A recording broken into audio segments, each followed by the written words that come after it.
Hello, guys. Welcome to another series of Freedom Collective Secret Sauce. Welcome, Aaron. I'm very excited for Hey today's guys. show, the first one of Series 4. And we're going to kick this off with one of my favorite topics and one of my favorite people who talks about this topic. Will Keller is an anarchist, and he is a father, and he is a radio host. And we're going to talk about all things anarchy today and natural law. And we're going to hear Will's story, and we're going to have him just talk. Because every time he talks, he just speaks the law, natural law, so eloquently and beautifully.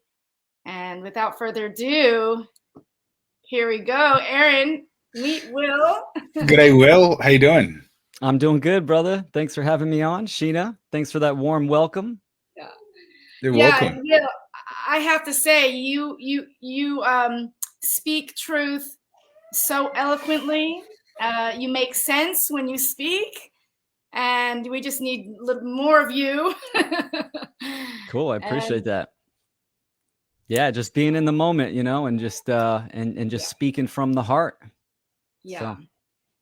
So Well, I'm stoked to meet another anarchist because it looks like we're a growing bunch, and it's just there's such a misconception around what that means. Sometimes I like to turn up to a crowd and just drop the bomb and say, "Well, I'm an anarchist," and then see how everyone reacts, and then have to explain what that actually means, and then try and decode, how they're programmed, and then go, no, bring it right back. Let's start from scratch. So yeah, education's a big part about what anarchism is all about.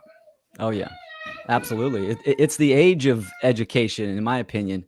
This is what it's all about. We shouldn't give up these words. We need to take them back and go to what they actually mean, and live that, right? So, absolutely, I'm an anarchist, 100%. Yeah, totally. Me too. Good. proud to be one, huh? Proud to be one. Now, Absolutely. I always love hearing about people's journeys because everybody's got their own little awakening process. And so we have to hear about your story of awakening, but you've done a lot of work with the One Great Network and your education path as well is also another story that I want to hear about. But let's start from the very beginning. How did you become an anarchist? Great question.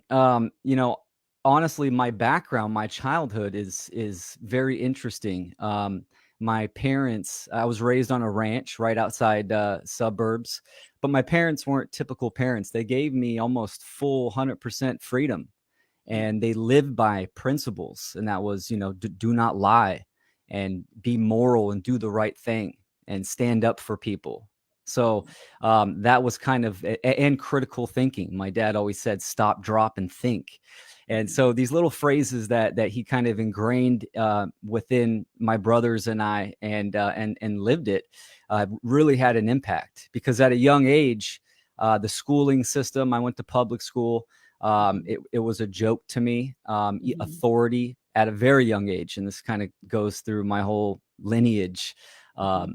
Anarchism in general, but so I had a pretty good dose at a young age, and really being into nature, into my mind at a young age, in the fantasy realms, thinking, dreaming, and all this kind of stuff, which I transmuted into art and creativity, which was great. Getting into my teen years, I actually got into the music industry. So I was a rapper, and released 4 albums and did touring all around the world and stuff like that. So really got a good dose of that side of life, which I'm extremely grateful for it. And it's shaped me because it let me see the other side, a more darker side of culture, and how, people are programmed and this kind of stuff. And so, yeah, I'm grateful for that time. But that level of consciousness is dead and gone, which is a good thing.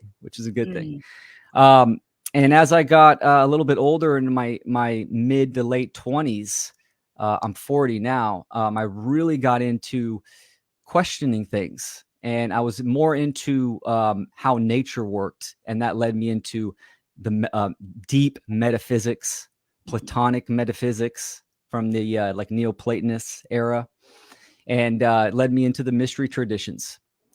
Fast forward a few years, then I had my daughter, which was a game changer, becoming a parent, one of the greatest experiences of my life, for sure. But I also had a toxic relationship, which I speak openly about, because a lot of people are in this kind of situation, especially nowadays. But because I didn't actually apply the self-knowledge, it took me into the darkest days of my life, into addiction, which, looking back now, being clear and sober for many years, it was a blessing in disguise. But the blessing in disguise was only because I acted on what I needed to do. And that was look myself in the mirror and say, why do I do the things that I do, and why do I operate? And that was a turning point for me, because that took me into consciousness, took me deeper into the to occultism, and actually applied the knowledge that I learned to myself and dug myself out of this hole. And when I came out, I started to apply it to the world, and things started making a lot of sense. And of course, standing on the shoulders of giants like Mark Passio, he was a game changer of kind of taking all these dots and putting them together into making the big picture, as many people say. And that was a huge light bulb moment, for sure. So, and with great knowledge comes great responsibility. So of course, the moral obligation. Yeah. So, and I'm here now. Wow. I didn't know about your background. You've probably transmuted a lot of the anger, sadness, darkness from your relationship. Sure. That's one of the things I love about Mark Passio, is his righteous anger. I had a similar situation, and a sort of crossroaded with meeting Mark Passio and him, and watching his videos, and I love the way he just yells out, down the mic and the camera, because it's like, I feel those feelings, and it's so nice to see other people stand in righteous anger and face that darkness. It took me a good 10 years to face the darkness of my relationship, but it's so important to do, and sitting in silence and really transmuting those feelings is all part of the journey.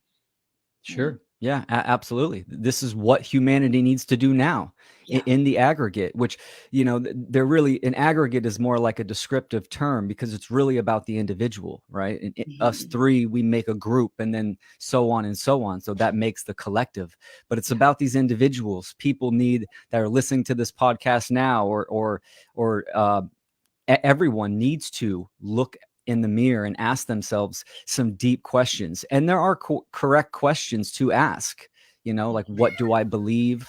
What do I support? What do I stand for? And my actions, and what do my actions cause? What are the effect of my actions? So yeah, it's powerful. Yeah. The questions, I think, is that is the critical point. I mean, and many people take different paths to get there, but usually you got to face some obstacle, or a punch in the face, or a hook. You don't really see it coming, and then all of a sudden you're facing yourself, and you're like, how did this happen? But asking yourself, how much am I going to take, and where am I going to draw the line, and am I I'm better than this, that's when you really got to, dig deep, and then and pull yourself out of whatever it is you're in. And then I think comes into the manifesting. You got to have that visualization of where I need to be. And then you realize that you are kind of alone in this. I mean, it's an individual journey. Absolutely.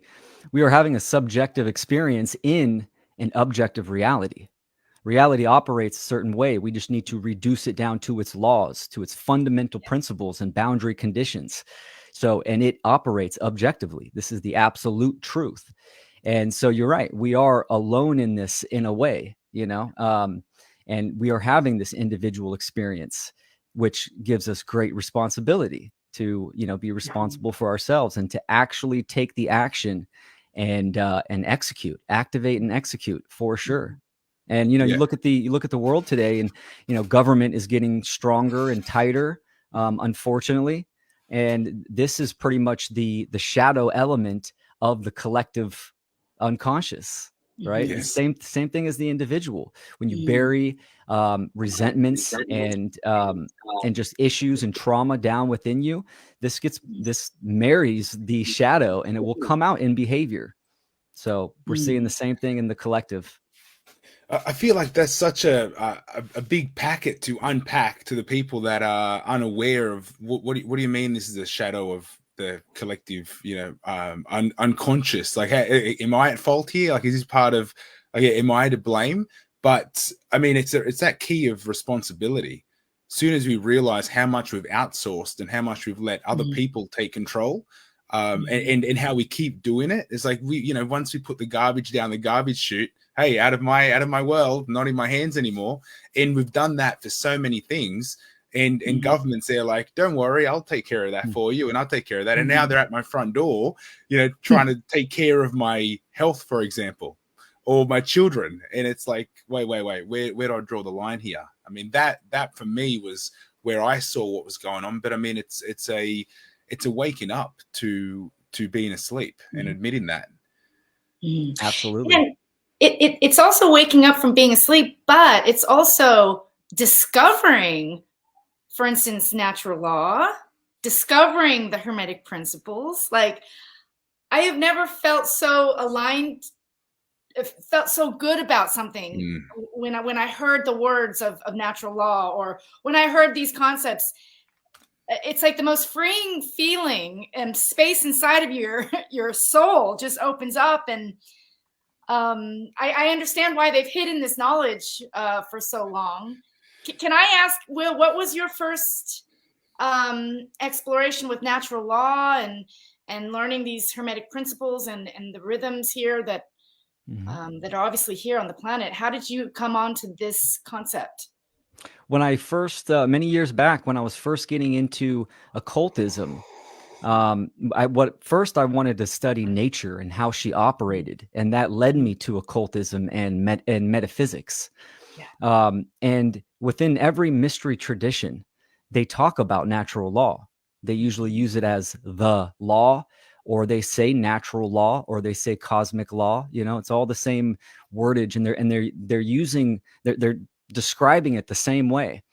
Someone like Mark Passio, he's an aggregator. He synthesizes the information and makes it applicable. So that was great. But I was discovering these laws, and then just looking and observing the world and going within, right, and kind of diving deeper within that. So. Yeah, it's mind-blowing. And this is an ongoing process. And some people might be listening and hear these words and not understand. And this is kind of another part of my work where I try to simplify the profound is the motto. And you should be able to explain this to children, because what are we really talking about? We're talking about, what does it mean to be human? This is the foundational information of being a human being. Right? It's like how to operate in this realm and how we function. This has everything to do with natural law, the laws of nature. Yeah. Can we do a little bit of freestyle? Put you on the spot. Because you do such an amazing job in explaining what's going on here. It's so eloquent. It's so sharp to the point. And a kindergarten can understand what you're talking about. Your daughter is very lucky to have you in her life. We all are. I'm lucky to have her. She's one of my biggest teachers, because little kids are mirrors. They just reflect your behavior, your conditioning right back onto you. So it's a really good place to be in, that student-teacher dynamic where you're learning from your kids. Where did she pick that up? Oh, she got it from dad. This is how dad kind of acts. And, so it's a great experience. Yeah. So for the newbie that hasn't discovered natural law or the Hermetic principles, where do you begin in explaining this? Excellent. Well, it's really good to begin with the three functions of a human being: thought, emotion, and action, right? and which this all ties into the law of manifestation and natural law. But it's good to start with morality and rights. We exist in this realm that's spiritual, energetic, and physical, one and the same. But we separate these two to be more descriptive. So we exist in this 3D realm, and we can think, we have thoughts, we feel, and we take actions. Now, what is a natural right? Our natural rights are, because we're taking actions in this realm, we're going to interact with other beings, and does the interaction, does it initiate harm? This is a great place to start with natural law, because if it does cause harm, then you know it's immoral, it's a wrongdoing. And what we're describing is also cause and effect. Little kids understand this very well. So it's a good place to start with morality. Eventually, when someone that progresses, you want to talk about, the principles of natural law: mentalism, polarity, vibration, rhythm, cause and effect, and gender. Mm-hmm. Yeah. And did you know that this was happening in the world? Because I did realize there was patterns, and I sort of knew what was going on, but I didn't have a word for it, and I didn't know there was a science to it. And how far along on the practicing? Like, are you kind of in the flow with this? And because I've manifested a car, and I've manifested a lot in my life, but I don't know if it's just random, or if it's, if I'm intentionally doing it, or. Yeah, that's a great question, because I have a conference coming up, Freedom Under Natural Law, the Funnel 2 conference, and my presentation is titled "Revolt Against the Modern World and the Return to Nature." And that's kind of a big juicy title, right? But what am I talking about? I'm actually talking about worldviews, and I'm talking about animism. Now, again, this is just another ism, but we use it to describe things. And what is animism?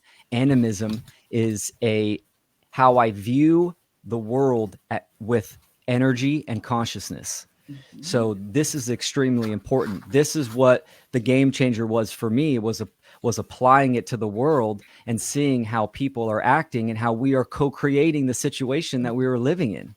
So we are all responsible to a certain level, and it's on to us.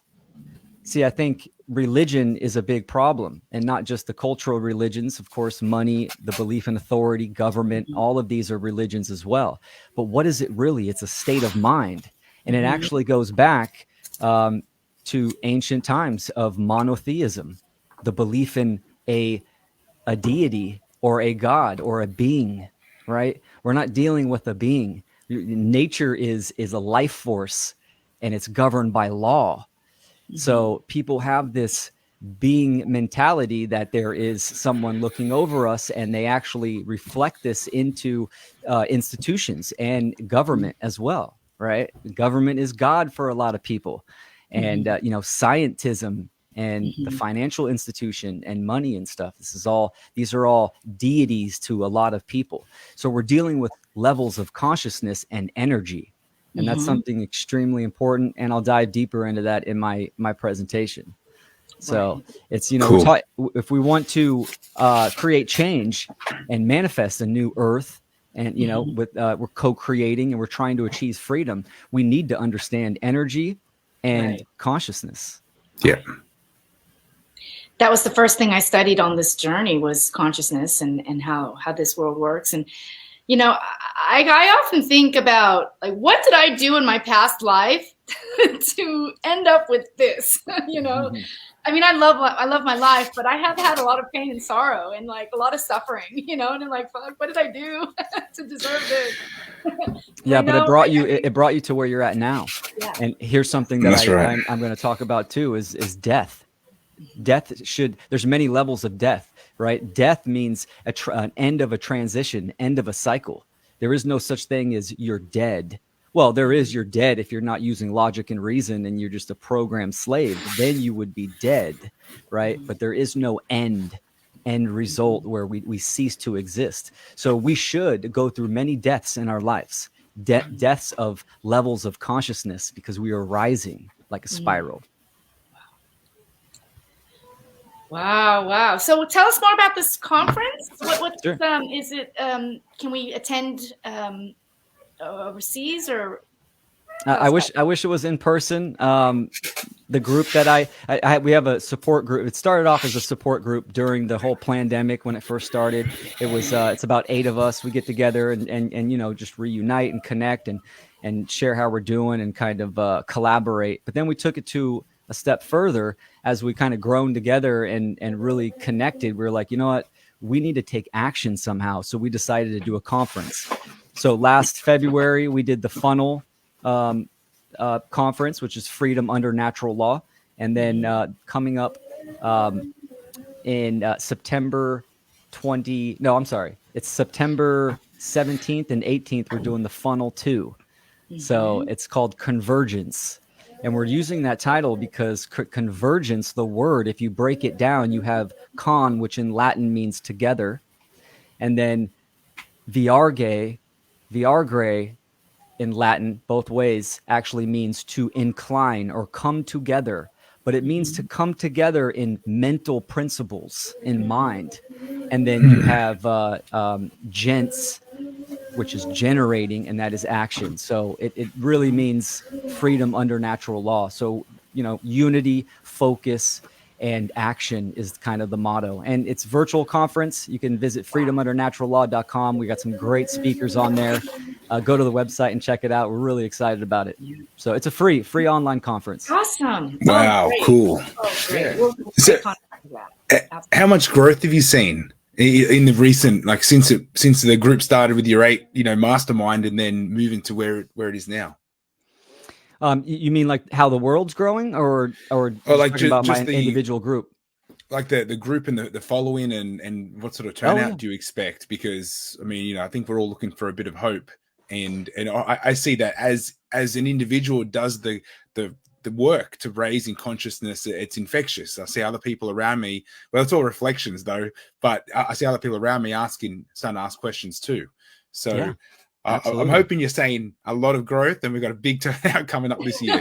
Yeah, no, I think we are. The first funnel, we just kept the presenters to our group, and we still had about 1,500 people that viewed the conference, which was great for our first conference. Now we're actually extending it, and we're bringing in presenters like Mark Passio, Andrew Kaufman, Dana Martin. There's a whole list of people. So, and they're all listed on the website. So yeah, I think we're going to have a great turnout. And I'm, you know, one of the producers, the live streaming producers, and I've get to use my tech skills that I've been practicing on heavily. And you know, I've taken how to become the true media class that Mark Passio teaches. So, you know, actions do matter, and this is what it is. When we take action, we are putting energy into the ether. And that ripples, and that has an effect on everything. So absolutely, we need to take action, and it will come back tenfold, some form or another. Cool. Absolutely. So we're in this war that we're in, and I mean it's a good versus evil. It's always been here. Nothing's new. It's just the players we're all evolving. How do you see? I mean, where do you put your focus? Because I know that there's a lot of stories, a lot of narratives and distractions out there that capture us because we're just that's the way we're being programmed. And there's, you know, a lot of false flag events and the black swans and everything that's happening in front of us. Where do you put your focus? And I mean, in particular, with the technocratic agenda, because I know I'm a technologist myself, and I love the tech and the gadgets, but I feel like we can use it for good rather than evil. Great question. Excellent. And I totally agree with you. I didn't actually go public and start creating content for a couple years because I was anti-technology at first. I was the guy that wanted to escape into the woods and homestead and make my tinctures and, you know, do some naked gardening and that kind of stuff. And totally. and I still do. Yep. And that's all good. But, you know, we need to kind of bring it down and be more realistic here. So technology, yes, it is a tool. And I highly recommend people need to understand this, that we need to use the tools that we have. We need to understand technology and use it to our benefit. I do public speaking engagements, and it's awesome. I love being face to face, eye to eye with people and connecting. But when there's 30, 40 people in the room, we could do a live stream and reach 10 times that. Right. So we need to use these tools. And then to your first question, it's extremely important. We can see that now we're in the new age of Aquarius, which, Vedic astrology is huge with the social engineers. They know what energies are coming in and how they're going to affect and correspond with human consciousness.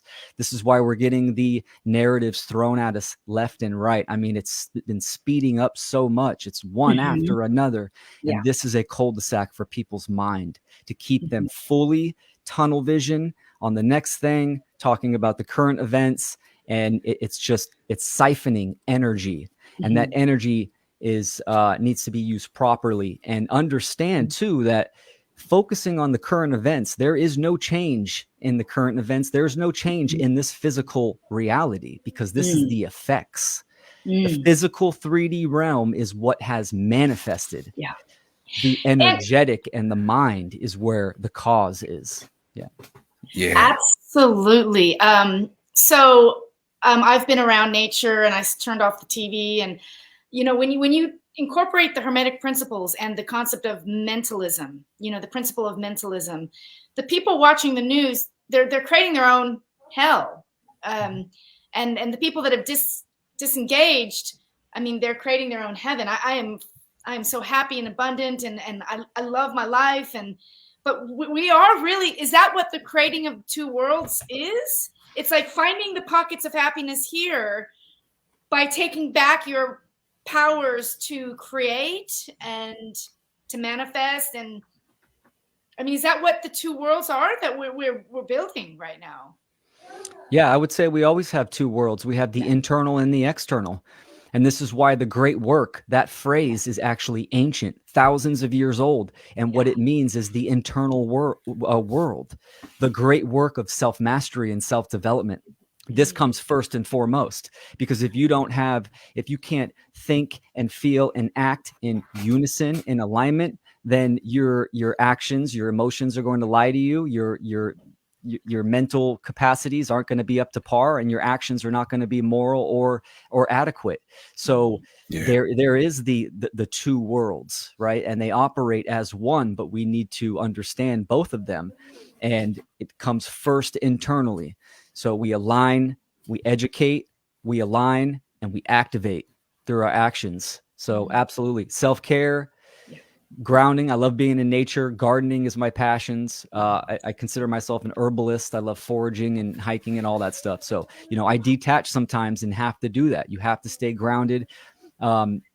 Be cautious and treat yourself well, because yes, we are in a war. Absolutely. Aaron, I'll throw that over to you. Will, you mentioned the cul-de-sac of the mind, or they put you in that that dead end. And I want to tie that back to addiction, because I think that's such an elephant in the room. It's like, oh no, that person. I mean, we're all addicted to something, or we can be. It's like we're all on that razor's edge, and they've done such a great job. And I say they, but I mean, it's just business, capitalism, that the world has done such a great job to capture us with everything on demand. With food delivered to your door and movies piped into your television. It's so easy to fall off and get distracted. And I think that self-care is important. You can't beat yourself up because, you binged, Netflix all weekend. It's like, well, it happened. Whoops, shake it off and move on. And I think it's just that lie in your face with everything so convenient, which is, for our benefit. It's good for us, right? That narrative of here everything's on a platter.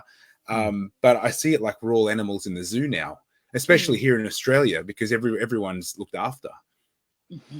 Yeah, that well said. And that's the thing. And, addiction, this goes hand in hand, right? This is what we're here to do, is to evolve, and having that internal eye where we can observe ourselves and see how we operate is extremely important. Now, I would say there's nothing wrong with, having some R&R and relaxing and, maybe getting some ice cream or something like that. But are you observing your behavior? Are you doing it every day, right? And you're totally unconscious to it.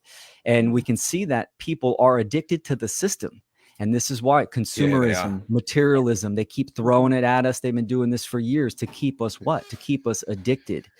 And what this does is it clouds our perception. It's really perception management for behavior control. And this is exactly what any kind of addiction does. It clouds your perception. You need me. You need me. Keep taking me. And this is what government does. The same thing. So understanding that we need to shine light onto the darkness, and then we do this by knowledge, by educating ourselves, like I was talking about my addiction story, and understand that we don't need the system. Human beings can interact voluntarily, and we can cooperate and create. The social engineers can't create anything. All they can do is manipulate, right? And lie and just work with what is already here that people have created. So we are the real co-creators. They're taking advantage of that. So it's really about taking the time and the attention to look at ourselves deeply. Yeah. One thing that drives me nuts is the concept of universal basic income. And I know it's a bit of a topic right now. Here in Australia, I think we've had it for a while. Our welfare system is extremely ingrained with, with a whole hue of different colors, whether it's, part pensions or, or child support or whatever, it's everyone's getting paid somewhere along the line. And it's really a double-edged sword. I think a lot of people get caught up with it's great. I'm getting money. I don't have to do anything. But that's well, now what are you going to do? And are you aware of the fact that you've got this opportunity to do something? Use the power for something. What are your thoughts on the way that universal basic income is soon potentially going to be affecting more people? Yeah, I mean, I'm here in the States, so who knows what's to come.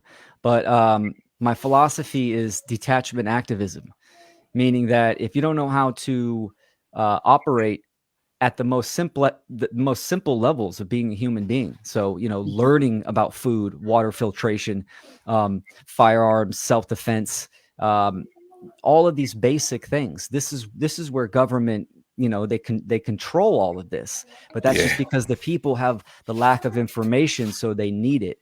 And I understand certain areas it's harder than others. There was a exit and build summit that's been going on for a couple years where they teach people all of self-sufficiency and this kind of stuff. And this is where I believe, and Sheena, how you said too, the divide in society, right? We're seeing people that are more aware, like-minded individuals are coming together. And this is what that needs to happen. They need to come together, and we need to start building and creating self-sufficiency, but also understand that we need principles as the foundation. Yeah. Well, on that note, what are we going to do about, how are we? I mean, the situation, the criminals that are running the show now, they have committed a crime. They've committed a crime, and we're not violent people. We want to live in harmony, and we just want the crimes to stop. Is this something that we're all just going to have to do ourselves, like turn off the TV and not take the jab and all? Is this a self-defense course or Absolutely. Yeah, no. Self-defense and non-aggression, they must be wed. This is the sacred feminine and the sacred masculine. They need to be one, united at all times. So a lot of people put their focus on the social engineers, Bill Gates and all these people that are running the show. I don't care about those type of people. They're a dime a dozen, right? They'll be replaced, even if they're hunted down or whatever, right? They will be replaced because they're not co-creating society. Yes, they're evil SOBs, but right. But the actual, where it comes down and where it lies is within the individual, within the people. We are co-creating society, and we are taking the actions or condoning or supporting in the aggregate, in the collective. So absolutely 100% the responsibility lies on us. Absolutely. Right. Wow. Well, Aaron, sorry, I keep. Yeah, well, I mean, I'm just over here thinking, but I mean, yeah, you must. I mean, we must take the responsibility back. I mean, just on self defense. I mean, you ask. I mean, I'm talking about Australia here, but I mean, you ask. I mean, I don't even know who my neighbors are. That's how connected I am. I mean, I live in a city. I live in an apartment block, and we're all friendly, in the elevator and all that, but we're not a community. I don't know who these people are, and that drives me nuts because but then it's like I also don't have the time to knock on their door and offer them a tea and let's get to know each other, because we're all in the rat race. It's and that's the most of society right now. But if I was to ask people about how are we for self-defense, I mean, I would assume that we would be thinking about the nuclear submarines Australia just bought or something. Like it's so distant from our front door that we're not prepared. There is no there is no self-defense. It's just we don't even think about that. Like, we wouldn't even know what to do. For sure. Yeah. And I'm not condoning even people that do have access to firearms. I'm saying be prepared and be ready. It's good to war game in the mind for potential situations. But like you were saying in your community, so if we work with what we have, you guys have internet, right? And this is where one of the main solutions as of now should be, and that is educating the public on natural rights, where they come from. What are they? They do not come from government. It's not a human construct or a social construct, right? There's no such thing as group rights, objective morality. This is the information before we dive down into the nitty gritty, deep metaphysics of natural law principles. This is the foundation on what it means to be a human. This is what we need to do, what we need to teach people. I consider myself an artist, and no, I don't paint. I mean, I could throw stuff at a wall or something. I call that painting, but I'm an artist because right now we are creating art. Art is energy, that we creative energy, right? And after we're done with this will be up online as an artifact for people to view. And what is the message that we are conveying? So ultimately, the one great work of ending human slavery is that we are inspiring people through knowledge for them to take action within their own life. It's about empowerment, and we can do this with the power of our voice and our mind and our creativity. So this is what we need to do. We need to create art and inspire people, because no one's going to do anything if they don't understand that they're sovereign and they don't have the self-respect or the self-love. And unfortunately, we need numbers. We need people to wake up and become more aware. And it's the removing of fear as well. Like when I learned about natural law, all of the fear went away. And, it's so nice to travel around the world knowing that you're not doing anything wrong and you can't get nabbed for a ticket. And, it's actually such a freeing feeling to know what your rights are. There's a sticker in my bathroom: those who don't know their rights don't have any. And I think that we need to bring it right back to the basic principles of we're all here on the planet. We have the rights to be here, and we don't have to listen to people that we've never met before. Absolutely. Sounds so obvious. For sure. And this actually goes hand in hand with addiction. People are addicted. They're addicted to the physical experience of being human. They're so addicted, they're scared to die. They're scared to die. I'm fearless in the face of death because I know I'm not this body. Right. So and that I'm one with nature, and we are all unified as well. So standing up for what is right, just, truth, freedom. Life is not worth living without freedom. This is what we're here to do. Freedom is the natural state of this reality. So this is what it's about. It's about achieving this within our own life, in our inner world, but also externally. Absolutely. Wow. Well, Aaron, I'm going to throw that over to you, but I just want to reiterate it. First of all, Will, you do speak so eloquently. I really want to encourage people to listen to your podcast and your little shorts that you do. You do 1.5 to 2 minutes of just reminding us that the simplest things are the most powerful. And we get through this moment by moment by these little reminders. that you post, and I think it's really amazing. Thank you. Appreciate it. Yeah, and also isn't it wonderful to live in freedom? Like, this is true freedom. Like, to get the chains out of your mind, like you never realize how buckled down you are until you learn about natural law and you really put these principles into place. It starts in the mind. Absolutely. We can look at the human condition in the collective right now as, yes, we are enslaved, but that does not mean you are a slave, because inherently we are not slaves and we have to free our mind first. Mm-hmm. So yes, well said. Wow. Okay, Aaron, I'm going to throw it over to you, but I just had a question. What do you have? Maybe 3 tips on how to free your mind besides listening to Will? And yeah, absolutely. Ask yourself, and journaling helps extremely well to write this down. Ask yourselves, what do I believe, and why do I believe the things that I do? I think belief is a dirty word, and a lot of people get kind of edgy on this, right? Because it's a lot of people say it's all about your beliefs, and even though beliefs are powerful, actually the beliefs aren't powerful; they're dogmatic. It's mentalism that is powerful. We need to get into a place of gnosis. So you have to inspire yourself and seek. The seeker is an archetype in the mind, and that's what people need to think about and activate: seeking truth, seeking answers, seeking self-development, and this kind of stuff. So it starts in the mirror. Yeah, and people are going to need the energy to seek.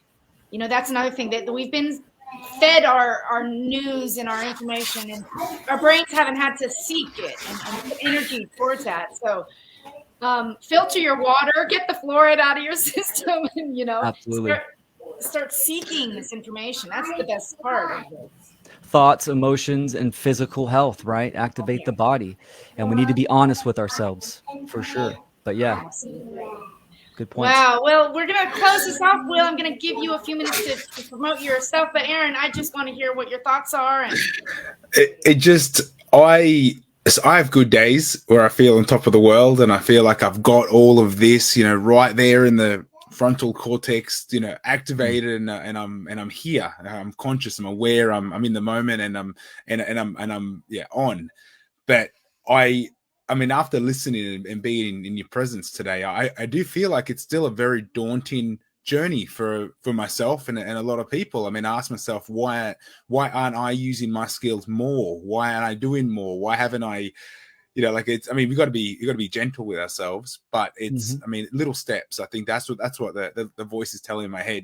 Let's just be, let's understand it. It is, I mean, it's a knock-on effect too. Once you start clearing your mind a bit, once you start asking the questions, that you wake up the next day and you're that little bit lighter. You might not be able to measure it, but you're a little bit lighter in every day. I mean, I've been on this journey now for I would say over a decade, that I've been able to say there's something not quite right, where you find the splinter in your mind and say, the matrix is real. There's something not right here. I mean, that's kind of where it starts, but it's our whole life. It's good to be aware of it and know it, but you have to walk the path, I think. And it doesn't matter how small your steps are, as long as you're going in the right direction. Absolutely. Yeah. And I'll add this too. Well said. It's about present moment awareness. Be here, be now, understand that you're going to do what you can each day. And this is a huge reality check, what I'm about to say. We've been in this situation for thousands and thousands of years. We are not going to accomplish true freedom in our lifetime, but we can at least add that peg up the ladder for our children, right? That's what it comes down to. I see my daughter, and knowing that my daughter is going to have the mental capacity, the physical, the emotional strength to not be a slave and to act on it, that brings me great joy and fulfillment, for sure. So, I mean, if I can pass this knowledge on to her so she can take the torch and run with it, if we all have that mindset, I think conscious parenting can completely change the game on the current human condition. Absolutely. Because otherwise we just keep playing catch up with people with their kids and stuff. So each day at a time, for sure. Yeah. Yeah, that's so. To bring it back to the kids, I mean, I've got 3, and I do look at them like, once I fall, they're going to continue the run. So yeah, right on. Just imagine when they're older and they're grown, I mean, that's going to be such a great gift. Your awareness, you transmuted that and passed that down to them as well. So it's huge, right? That, what's the saying? I'm probably going to butcher it. We're planting trees, not to eat of the fruit or sit in its shade, but so that the next generation can, or something like that. So yeah. I didn't do it justice, beautiful. But no, you did. You get the point. No, that's all good. Well, yeah, I think, I mean, there's something, I mean, about the mystery schools that I think is being just held outside our reach, that we're starting to get back involved in now, because I feel like I can see the changes that I make in my life. I can see it in their eyes instantly. Mm-hmm. Like the time illusion. It's like, I know they will continue the journey, but they're on their journey now. Absolutely. Yeah, for sure, man. Great point. Yeah. So just going back to your daughter, like, are you halfway in the matrix and halfway not? Like, does your daughter know what's going on now? And yes, my daughter knows what's going on. One thing I tell her, and I've been telling her, is that I will never lie to you. Yeah. That's my MO.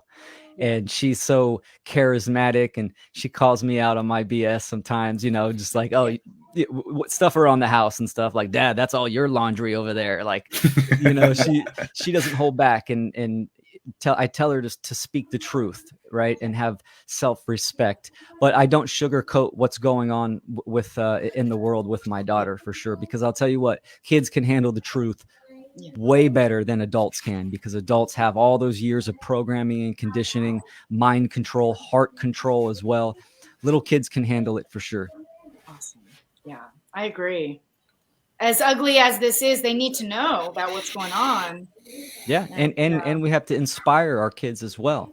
We're facilitators in this being's journey. We don't own our kids.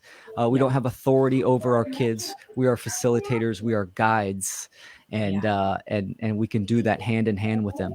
Yeah, and we're co-creators as well. I mean, just think about all the wonderful things they'll be able to create when they're not shackled down with the mind control and lies and all that. Absolutely. I have a 2-part presentation called Conscious Parenting for Conscious Beings. Fantastic tips and really the gist of what does it mean to be a conscious parent. Highly recommend people check that out. Awesome. And let's talk about the event at the we'll have another interview before the event, but let's hear about where we can find you on the One Great Network and all the website stuff. Yeah, absolutely. I am on the One Great Work Network under Will Keller. My personal website is naturalfreedomleague.com. And the conference funnel, Freedom Under Natural Law, Funnel 2 conference is freedomundernaturallaw.com. That's amazing. That's sweet. Well, thank you so much for your time today. And I kind of do want to do a bit of freestyle. Like, can you just like rapping freestyle? Well, no, just tell people what is natural law. Just give us a couple minutes worth of inspiration. Oh, okay, yeah, for sure. Yeah, natural law, right? Here's something about natural law. Like Mark Passio, he talks about natural law on a morality basis, right? Which is a vital sliver that we need to know. Natural law is the binding, immutable, non-man-made, universal boundary conditions of existence, of this reality, of the universe. Everything we do, we're in constant communication with natural law, whether it's our diet, what we expose ourselves, how we interact with people, what we think, how we feel. This interacts with natural law all the time. We need to understand that these are energetic, metaphysical, beyond physics, metaphysical laws. And the word law means binding and immutable. It's interesting that we have government, and government has its laws. Government wants to invert everything. It's ultimately about the agenda against natural law.